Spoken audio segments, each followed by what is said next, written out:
Ustaz Ismail, Ya. sekarang kita bicara tentang hakim ya. Kita tahu Ya. dalam Islam itu kan Rasulullah Shallallahu Alaihi Wasallam sendiri sudah mewanti-wanti ya para hakim. Ya.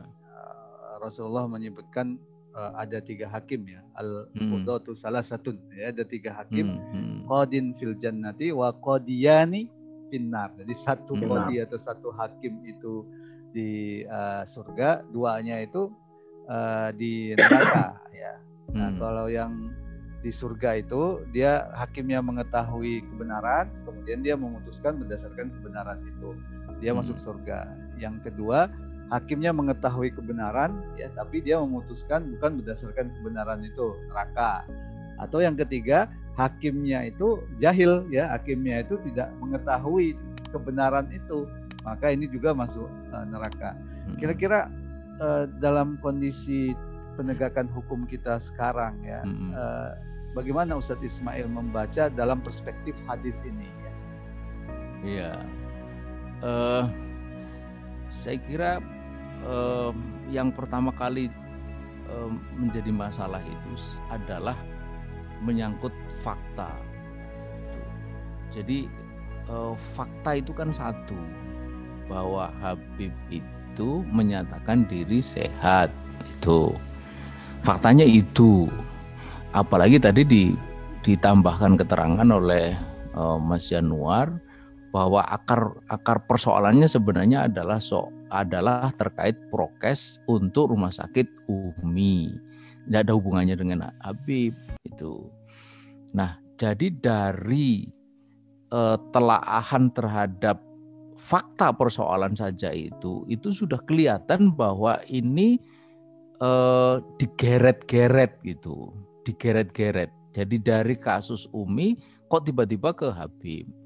Kemudian dari Habib yang awalnya adalah sekedar atau semata menyangkut pernyataan bahwa dirinya itu sehat, lalu dianggap kebohongan.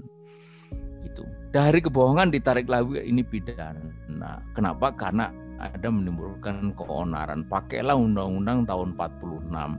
Jadi dari sana itu sudah kelihatan kezolimannya itu. Kalau pakai hadis tadi itu, ini bukan jahil terhadap kebenaran. Kalau jahil terhadap kebenaran itu kan berarti dia tidak tahu kebenaran. Dia tahu kebenaran, tapi kebenaran itu diingkari. Kebenaran terhadap apa? Terhadap fakta. Karena fakta dulu yang mestinya dipersoalkan.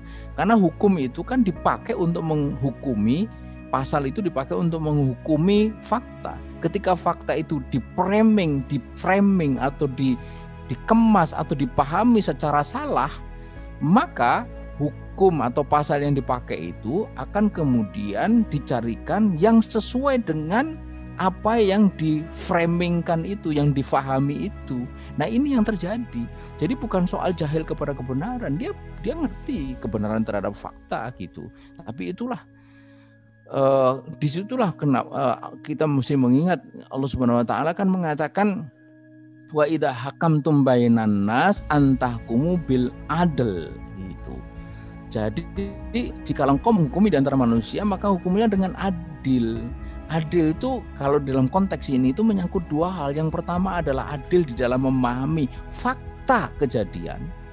Itu fakta hukum jadinya kan. Kalau itu sudah dibawa ke ranah hukum, fakta kejadian kemudian menjadi fakta hukum. Dan yang kedua adalah di dalam memahami alat yang akan dipakai untuk menghukumi itu, yaitu pasalnya ini. Pasalnya ini kan Undang-Undang tahun 46, kebohongan yang menimbulkan keonaran. Ini sebenarnya terkait dengan keamanan negara.